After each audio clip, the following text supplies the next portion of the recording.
Welcome back to Zelda 2. I am picking up immediately where I left off in the previous video. Having just cleared the 4th palace and gotten the boots, I can now walk along the water tiles in order to exit the maze island much quicker. And there is also a lot of water in this area that you can walk on. I can actually walk straight to the 5th palace if I want to. However, there is a short side path that leads to a hidden heart container. And I'm not exactly sure how you're supposed to know this heart container is even here unless you just feel around the area for where the paths are, because you can't just walk on any water you please. It's only certain tiles. Otherwise, you could just walk off the map completely. Anyways, we are just one heart container short of a full life meter. And now I'm going to up plus A and continue in order to get my extra lives back. And then I'm going to jump cut to Naboru and just pick up from there, because I don't think you guys need to see me backtrack through the western side of Hyrule over and over again. Like, there's just nothing to do over there anymore. There's no water tiles that you can walk on in that half of the game. Anyways, Palace 5. I guess you could call this the Water Temple of Zelda 2 because it's in the water, but there's no water in the dungeon, so I guess not. But this dungeon does do a lot of weird stuff. So there's plenty to talk about. Pretty linear so far though. You just have to clear through a bunch of easy enemies that the sword beam can actually kill. When's the last time you saw me kill something with that, right? Most annoyingly, however, we have a room where you must use the fairy spell. There's no other way to clear that cliff that I know of. And then you have to backtrack into this room in order to get that key, because fairies cannot pick up keys apparently. I don't really get it. Like, that just takes out a big chunk of your magic, and there's not even a statue or anything to replenish it with. It was completely pointless, if you ask me. And there's also these bubbles, which will also drain your magic if you get hit by them. Like, the game is going to start doing a bunch of annoying things. I don't know why I decided it was necessary to kill that bubble. They drained a lot of magic out of me, so, mistake by me, I guess. And now we have a collapsing bridge with Medusa head enemies. I just call them that because I don't really know what they're called. It's easier to just refer to them as being the same as the Castlevania enemy, because they have the same movement pattern and everything. These red iron knuckles are completely, like, ineffective. You can just bounce over them. It's very easy. So put the key in the hole and then take the elevator down, and next up we have... What do we have next? Well, you briefly saw a new enemy for this dungeon. It is a sort of Wizrobe, I guess. Like, the enemies you have to use the reflect spell against, they're called Wizrobes, but more on that enemy later. Now we have a key where you have to actually use the collapsing blocks to get up to that key. And it can take a while because the blocks are actually completely random. I wouldn't blame you if you decide to skip this key and just use the fairy spell to go through one of the doors. But once the blocks are a decent height up, you can use the jump spell to cover the rest of the height and pick up the key. Then you just have to make sure that the blocks don't crush you on the way out. They have a very bad habit of doing that. A lot. And there's also that annoying ghost enemy that's dropping flames. That's completely random. It's not guaranteed that it'll get in your way, but sometimes he does. Luckily that head on the wall there, it actually has a magic jar if you hit it. Like, you would have to know that you can actually hit that head in order to get the red magic jar, but there you go. I don't know why the game is throwing orange iron knuckles at us. At this point, I kill them in one hit. And the red iron knuckles are not that big of a threat either. So the game should really be spamming blue iron knuckles at this point. Actually, don't do that. I don't want that to happen. So these enemies, you can see that they spit out flames and teleport. They're not really that big of a threat, honestly. And they can be very easy to kill. In fact, they actually give quite a lot of experience. 200 points, in fact. 200 a pop is actually quite a lot for how difficult that enemy actually is. So if you want to do some grinding in here, by all means. Like, you have until you get the dungeon item and clear the palace. So, go crazy if you want. And ignore all these red iron knuckles. They're only worth 100 points at this point. So, the way I killed that enemy was actually interesting. It's like I jumped at him and he didn't have enough time to block. I just slashed at him before he could raise his shield. It's interesting. So, moving on. More of those enemies. I might try and take a stab at killing one. But not in this room, it seems. This is, of course, post-commentary. So, we have a blue iron knuckle again, and I'm just going to bounce over him. And then we have something interesting. A fake wall. Now, this is actually interesting because it might look like one of those cryptic Zelda 1 moments where it's like, how are you supposed to know that that's even there? But the game actually does hint that there is a fake wall in this dungeon. In town, one of the NPCs can tell you that the palace has a fake wall, so once you're aware that there is a fake wall somewhere, you might come across that blue iron knuckle and wonder why it was guarding absolutely nothing. And one of the keys that I'm about to get, you can actually see it from the other side of a wall elsewhere in the dungeon. So I think there's enough hints that there must be a fake wall somewhere, and once you're aware that there is in fact a fake wall because you talk to the townspeople, like, you can kind of deduce where it might be, and then you just have to test the walls to figure it out. Still, though, it would have been nice if they had a Lens of Truth type item, because that's not the only fake wall in the game. And they actually use fake walls in a very, very annoying fashion in the final 2 dungeons. So there's the key. You can see that there was a bit of a room over to the left. You can actually go into that room and see the key from the other side, and you'll be aware that there must be a way to get to the key, maybe through that fake wall that the townspeople mentioned. Also, in the room with the fake wall, you might notice that the camera pans to the right farther than it normally would if it were a dead end. So yes, a little observational skills can go a very long way in such old games as this. Now we just need to backtrack to where the door is, and we can continue exploring the dungeon. Ah yes, here's the elevator, and I'll be heading down now. And I gotta check all the statues for potential red magic jars, because I always want to recover as much health as I can before moving on. Especially in rooms like this. These flying heads are probably even more annoying than the Medusa heads. And the window for hitting those orange wizard enemies is actually not as big as it seems. Still not that difficult to kill them, though. Oh, come on, an orange iron knuckle? Come on. Give me one of those giant iron knuckles with the huge battle axes. Alright, so we've got a blue iron knuckle. That'll have to do for now. So I'm about to pick up the item, but I want to kill the iron knuckle first so that it doesn't kill me while I'm picking up the item. Then again, I think if you duck and then pick up the item, the iron knuckle will only be able to throw the sword at your feet, which the game thinks you are blocking. So Link can actually maybe kind of kick away the sword. Like, if I pulled that off, it would probably look really cool. The item that I just got is the whistle. It is used precisely 2 times on the overworld map. And all it really does is let you access the final areas of the game, so it's a bit disappointing. Like I've been saying, most of these items that you get, they're not really weapons that you can use in interesting ways. Most of the time, they're just keycards for accessing the later parts of the game. Like, the raft just let you access the second half of the game, the whistle just lets us access the final areas of the game, and even the boots. Even the boots just let us get 1 heart container and let us enter the 5th palace. So, items are not that exciting in Zelda 2. And I can definitely see that as being something that was lost from the original game, despite how much Zelda 1 and 2 have in common.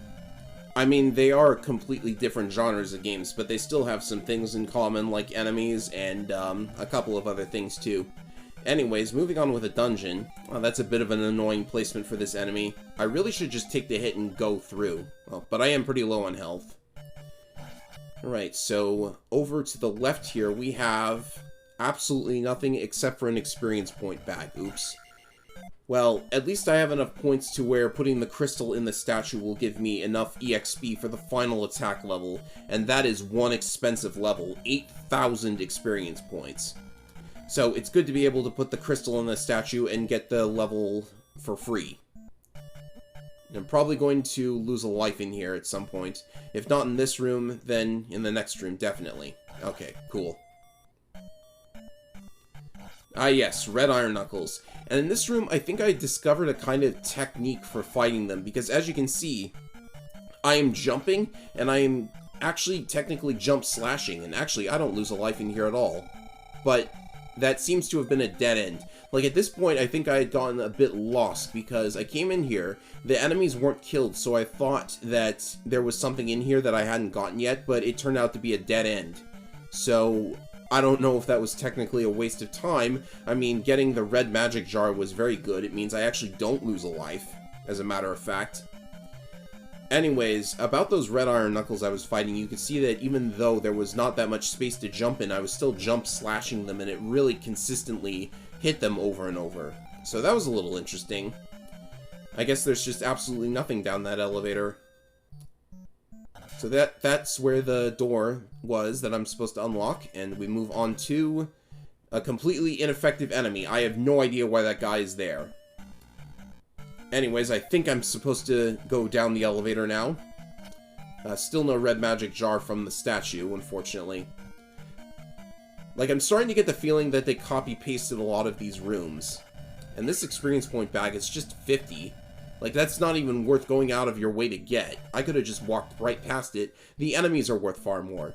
Here's 50 points from an orange iron knuckle right now, in fact. And there's a red iron knuckle that you'll never have to fight because you just walk under him. Yeah, I'm starting to not get this. It's just a little bit confusing why they designed this dungeon this way. Anyways, I just have to fight past a blue iron knuckle to get this key. If my sword reaches far enough, I could probably just strike the key and then head back and not bother finishing the guy off. But I decided to kill him. I need more practice with the blue iron knuckles. They're unfortunately still a very troublesome enemy for me to fight. So we just need to backtrack to the elevator. I think now's about the time that I am getting close to losing a life. Yep, one of them just decided to teleport on top of me. That's something that can happen. Oh well, I still have 2 more lives. And at least I got the dungeon item. Like, maybe I should be using the up plus 8 trick to exit the dungeon and save my progress after getting the item. However, that would cause me to lose all my EXP. And I kinda don't want to do that yet. Ah yes, we're coming up on the boss of Palace 5, so now's the time to talk about something interesting. I just jackhammered that blue iron knuckle. No, actually, what I meant to talk about was, in the Japanese version of Zelda 2, the 5th palace just has a boss refight with the boss of the 2nd palace, I believe. However, in the American version, there is a completely new boss made specifically so that they wouldn't recycle another boss. So, that's very nice of them to do, and he's actually pretty difficult because he's got a helmet that blocks his head from getting hit, so you cannot bounce on top of him. And that ball and chain is very, very challenging to get around, and it does a lot of damage too. Functionally, this boss is similar to Horsehead from the 1st palace, but now you have to hit him in the chest instead of the head. And that's actually a little bit difficult to do without getting hit. But there is a bit of a rhythm to it, so if you learn this fight, he is actually not that difficult. And with him gone, we have beaten 5 palaces. There's only 1 left. We'll have a bit of item collecting to do before the final palace. But until then, now it is time to bask in the fact that I have just gotten 5,400 experience points from putting this 1 crystal into this statue. And I'm going to get the final attack level off of that. To be honest, like, I'm not sure that all of this, managing how much EXP you get out of the crystals is, like, fun or anything, but I don't know. Anyways, with our 2 remaining lives, I'm going to head back to the river at the start of this area. I didn't show this, but there's actually an impassable, invincible enemy blocking the river. So if you want to get past, you actually need the whistle, because playing the whistle, for some reason, it's not a whistle, it's a flute. Or is it a flute? It's a recorder, I think. Like, these are all different things. Like, after playing some of the early Zelda games, you tend to just think of every wind instrument as a flute, even though there's a recorder and ocarina, and I think one of the Zelda games has a flute. Spirit Tracks, if I'm not mistaken. So, once you get past the River Devil by playing the flute at him, the recorder, excuse me, we now have some forced encounters to deal with. It looks like the enemies have actually been building fortifications because they've got this wall that they can throw rocks at you from. I think that's a sign that the enemies are getting really serious about killing Link, because they're actually, like, waiting in anticipation for him. Like, the Great Palace is actually not that far from this area, so they know he's going to be here at this point. Like, they might have figured out what he was up to at this point, I guess. I like to think of it that way because I've always preferred it when the enemy mooks that you run into, even though they're dispatched fairly easily, I like to think of them as smarter than the dummies that they often get portrayed as. Like, if you've seen the Zelda cartoon, the enemies in that game, they're not that smart at all. The Zelda cartoon. That takes me back, honestly. But enough reminiscing, I have a force to fight my way through. This area is where the enemies start offering a lot of EXP, despite the fact that at this point you can probably get rid of them very quickly. So this would be the place to do most of your endgame grinding if you have to do any at all. I am going to do a little bit of endgame grinding after the final palace, because I actually want my magic level to be up to 7 by the end of the game, and the reason for that will become clear in the final video. Until that time, however, we have a cave to get through. It's got some enemies that you need the fire spell to kill, so naturally I'm just going to bypass them completely. They're doing quite a bit of damage. I suppose at this point it would have been prudent to level life a little bit, but I like living on the edge. So I've maxed out my attack before the other 2 stats. So we have some more Lizalfos to get rid of. I think they're Lizalfos. I'm going to skip this red one entirely. I don't know if I mentioned it yet, but the red ones actually offer less EXP than the orange ones, which is really weird. So you have to use the hammer to get into this town. This is the hidden town of Kasuto. And you might not know at this point that your hammer can actually destroy trees, but you have to destroy that one specific tree to get in here. The people in this town actually fled from Old Kasuto, which was destroyed by monsters. Which might be yet another thing that Ocarina of Time alludes to, because of course you have the market getting destroyed and everyone flees to Kakariko. But, I don't know. That probably is a bit of a stretch to call that yet another homage to Zelda 2. Because, like, that's the most basic thing ever, a town getting destroyed. Anyways, in this house you can find the final magic container for free, which is a good thing. Now that I have all the magic containers, I can get all of the spells. And there's another spell available in this town as well, but it's very carefully tucked away in a house that you wouldn't think had anything interesting in it. Yes, this is apparently the town of old video game secrets. If you do not have Nintendo power, you are in trouble. Alright, so after healing, I'm actually going to remember to double back and actually get the spell, because I almost forgot to get it. That would have been weird, just going into the room you're supposed to use it in, and then not having it. So in this house is the only house in the game to have a fireplace. And there is a hidden passage in that fireplace. You just push up in front of the fireplace to use it, but you can also press B to examine it if you want. There are actually multiple areas where you can examine something on a wall if you press the B button, but there's no sprite indicating that there's even anything there. It's like the mirror under the table. Anyways, I just got the second to last spell. The Spell Spell. Great name for a spell. The Spell Spell. Yeah. Its effect is to turn all enemies on the screen into the weakest enemy in the game, which is actually probably a bit detrimental because not only is this spell expensive, but the weakest enemy in the game also wouldn't offer that much EXP at all. But if you use it in this very specific room right here, a secret passage is unlocked, and I have no idea how you're supposed to know that was there. You are told that there is a secret at the edge of town, but how you're supposed to conclude to use the spell is beyond me. The item you get for this is the magic key. The final palace of the game, well, other than the Great Palace. The Great Palace has no locked doors whatsoever, but the 6th palace, it has locked doors, but there are no keys to be found whatsoever. So unless you'd like to use the fairy spell to get through all of the doors, picking up the magic key, which can unlock all doors for absolutely no price whatsoever, is probably a good idea. So with that, we have all the items from the hidden town of Kasuto, and now we're going to head to the old town of Kasuto because there is something in that town to find as well, even though it's completely deserted. So I just need to backtrack through all these caves. I think all the enemies respawn. Yeah, they respawn. Okay. Because this enemy, I definitely killed that one. So I just need to get through the room of bouncing spiders that are immune to anything but fire for some reason. That's a very interesting set of immunities. Can only be damaged by fire. Maybe they're not supposed to be spiders. They might be just like some really hard-shelled jumping insect. Of course, they are fantasy creatures, so it doesn't really matter. And I'm just trying to fill the dead air as I head to the town. The enemies are getting just a little bit aggressive, I'd say. Oh, and the final heart container is somewhere along the beach of this area as well. So I'm going to pick that up too.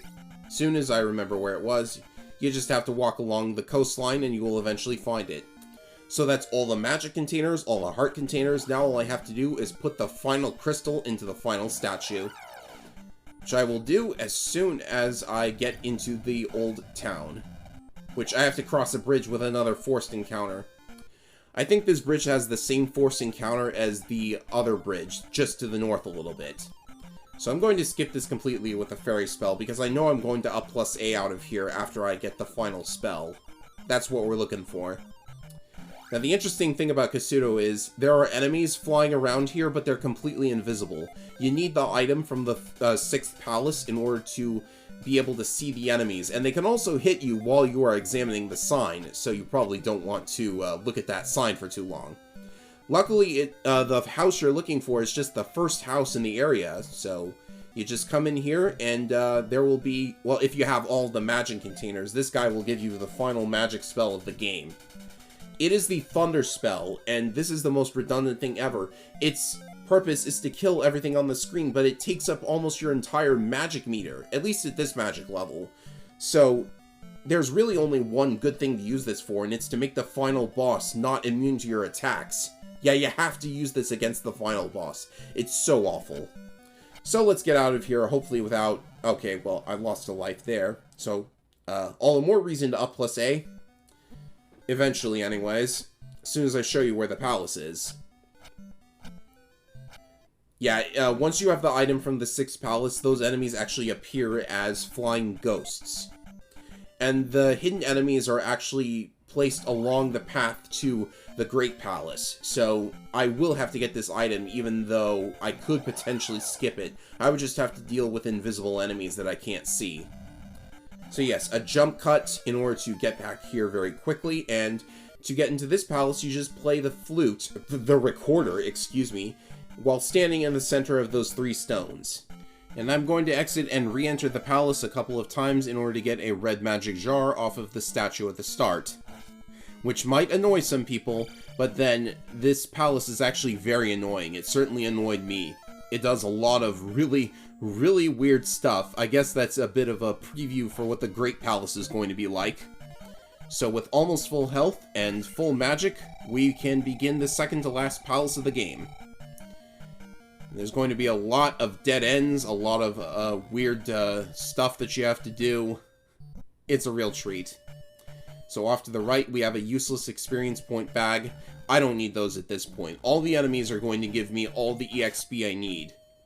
And yes, I'm still going to do the whole thing where I do not level up except for when I put the crystal into the statue at the end. That is going to give me 9,000 experience points, and while you can't get attack level 9, unfortunately, getting another level to attack after that would actually give me a 1-up. But I'm not going to get the 1-up because that's useless. What I'm instead going to do is, well, I guess you'll see later on. I can save it until then. We have a bunch of iron knuckles to deal with. There are so many of them. Like, this dungeon loves spamming iron knuckles. Like, you wouldn't believe it. I mean, look at this room, for example. Oh, whoops, wrong room. I was alluding to something else. This room just has Wizrobes. Yes, they've returned, and you still need the Reflect spell to kill them. And this room is, well, a lot easier to do now that I know how to deal with it. You just have to crouch stab the 3rd block, and then you can jump on top of it. I have no idea how that bubble managed to hit me, by the way. That was really weird, and there's actually some clipping here, which might be the emulator, but then there might actually be too many sprites on screen. That statue, unfortunately, does not hold a magic jar.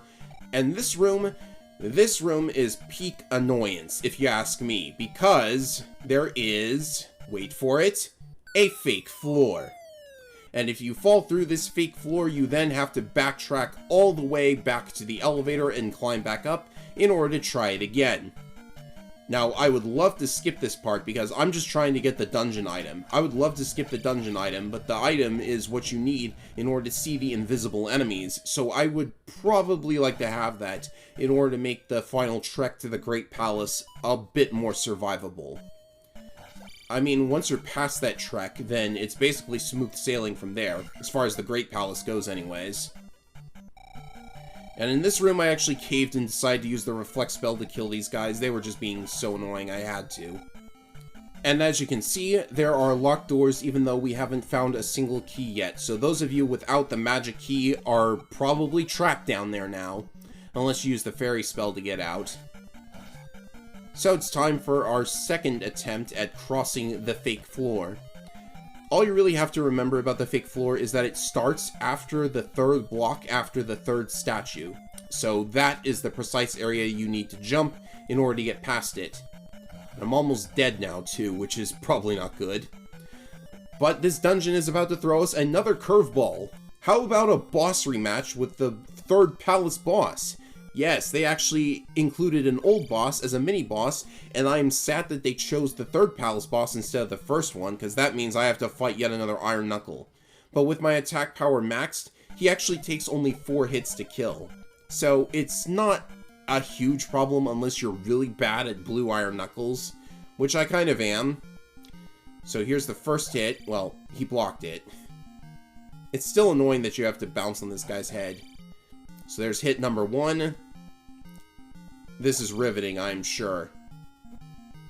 Here comes hit number 2. And then I just have to hit him 2 more times. There's 1. Any second now. Oh, come on, me. You're better at this than that. Oh, boy. I just have nothing to say. You know all there is to know about blue Iron Knuckles by this point. So yes, due to the way bosses are programmed, they always drop keys, so even though you have infinite keys now thanks to the magic key, that guy still drops a key. And the item I just got is the cross. It allows us to see invisible enemies. Not the first thing I would think of when I see a cross, but there you go. You might have noticed that there are a lot of crosses in the first 2 Zelda games. Like, they're on shields, they're on books. And we also have a pair of boots that let us walk on water. I don't know about you guys, but I think there might be a sign here. I'm just kidding. Also, I have no idea why I decided to attack that bubble. A flame was coming for me, I just knew it. Alright then, still kind of backtracking. I have to get back to the beginning of the palace, and I don't want to lose all my EXP, so that's why I'm not using up plus A at this point. Ah yes, and we also have an annoying jump that I have to make. So first I have to make an annoying jump to get up there, and then I have to make a 4-block wide jump. Which is not easy. Like, you can see that I kind of caught the corner and was able to climb up there. That might be something that they programmed in just so people wouldn't get frustrated about just barely missing a jump. I sure could have used something like that in the Mega Man titles, that's for sure. All those edge jumps you have to make. And I'm just filling some dead air until we get back to where we were. This is a nice palace, isn't it? Oh, where did this blue Iron Knuckle come from again? Oh, right, I think I jackhammered past him. Actually, we need to get into that pit, because this is actually not a bottomless pit. Well, it technically is a bottomless pit, actually, but it doesn't kill you. That's what I'm saying. So, you can actually fall down that pit an infinite number of times, and it will eventually loop back up to the first place you could fall from. There's nothing here, by the way. There's no fake wall. So, killing that enemy was completely pointless. Like, I was getting a bit lost here. And I actually don't have enough magic for a fairy spell. I need a fairy spell later on. So what I'm going to do is something that will probably annoy you guys yet again, but there is a statue that you can hit here for a chance at a red magic jar. And, unfortunately, that means I have to constantly fall down this pit over and over again and trigger this annoying sound effect until I eventually make it back to the statue and hit it and get what I want. I did not get what I wanted, so it's time to do another lap. I am so sorry, you guys. But I'm sure this must be funny, right? Like, just the idea of constantly falling down a bottomless pit over and over. Alright, it gave it to me this time. So I'm going to definitely have enough magic for a fairy spell. And you definitely want to pay attention to how much magic you have left, because you don't want to get to the place where you need fairy and then be completely unable to use it because you wasted it on something else. So bounce past this guy. Interestingly, the blue Iron Knuckles are actually slow enough that they can be bounced over very easily. The red ones are actually fast enough that they will not let you do that. Alright, so this is not the room where you want the fairy spell. If you use the fairy spell here, it's a complete waste because they blockade you at the end. And I think if you kill the Medusa heads, they actually stop coming after you. It's interesting. Alright, so this room has some Iron Knuckles and Wizrobes in it. That's actually an interesting combination of enemies. They actually, like, tried to make a combination of enemies that are difficult instead of throwing one difficult enemy at you at a time. So block him and move on. Block again. Keep moving. And in this room, there is a big, wide lava pit, so this is what you need the fairy spell for. Yeah, I'm just not a fan of this forced magic use because it means you can get stuck. It's not like there are any green potions to recover your magic if you need it. Alrighty. I've fought that enemy so many times at this point that I don't even know why they decided to place it there. It's like the one thing blocking me from moving on. Getting hit by that fireball was embarrassing, I know. So in this room we have, get ready for this, another refight with the third palace boss. And I actually don't have enough magic for a life spell. I'm just short. So it has to be shield. Like, you just have to hit this guy 4 times again. This should not be that difficult. Unfortunately, I was on very little health at this point. So, this proved more difficult than it should have been. There's one hit. Unfortunately, I got hit in the back, and I'm gonna get hit again, unfortunately. Yeah. I didn't see that one coming. Alright, 1 life left, and I have to take on this guy and the boss with just 1 life. So this should be fun. Alright, first things first. Bounce on his head. And I should be able to get him a second time. Alright, that's that. And now I actually cast the shield spell, but as luck would have it, I didn't actually need the shield spell, so that was a complete waste of magic. How nice, right? Oh boy. Yeah, I think I was losing it when I was playing at this point. Luckily, the boss is not far. We just have to fall down this hole. Like, if you go further to the right, there's actually a 1-up, and you actually have another room where you are required to use the fairy spell. I would not go for the 1-up unless you need to take a death and get your magic back. But finally, we are at the boss after all this time. The boss is actually someone you're probably not expecting. So, the boss of this palace is none other than Volvagia. Yes, the Fire Temple boss from Ocarina of Time. Yet another Zelda 2 reference in Ocarina of Time. They brought back Volvagia. And I know he's named differently in manuals and stuff. That's because they mistranslated his name. Or rather, they translated it differently 2 times. But you can see that thematically, this fight is similar to the Volvagia fight. Because you have a dragon that's poking its head out of pits of lava. Of course, you don't need to smash his head with a hammer. You just need to slash at him a bunch of times. Since this game takes place very late in the Zelda timeline, like, it's actually the final game in one of the timeline branches, so I guess the revived Volvagia is not as strong as he used to be, because you used to need a hammer to deal with him. But then again, like, how was he revived in order to guard one of the statues that you have to put a crystal in order to get the Triforce of Courage? Yeah, I'm thinking the timelines are complete bollocks, if you ask me. I don't know why I use that word specifically. But that's the final crystal in the final statue, and now we are going to get a bunch more EXP, 6,400. Now, something I haven't mentioned up until this point is that if you fill up all of your EXP, you don't have to spend it on the most expensive level. You can actually spend it on the less expensive levels. And if you have enough EXP to buy another level after you've leveled up, then you can just spend it on another one immediately right away. So I earn 9,000 EXP all at once, and it's going to go towards giving me a bunch of levels. This is something else you can do with the leveling system, and it's nice. So with 1600 points left over, I think I'm actually going to grind out one more level because I want Magic 7. So I'm going to grind one final level, and I will be back briefly in order to show you my final stats that I am taking into the Great Palace. And then in the final video of this playthrough, we will head for the Great Palace and finally acquire the Triforce of Courage. And it is not going to be easy, let me tell you. I mean, I have the advantage of having a walkthrough, but still. For first-timers, it's horribly annoying, and even for experienced players, doing it with just 3 lives can be a bit of a stretch. So some people actually go and collect all of the 1-ups throughout the game, just so they have it for that final stretch. I'm not going to do that. I think I'm just going to do it on 3 lives, because I do have a walkthrough, so this is a little bit easier for me. But that will do it for this video, and next time we will take on the endgame to Zelda 2. See you later, everybody.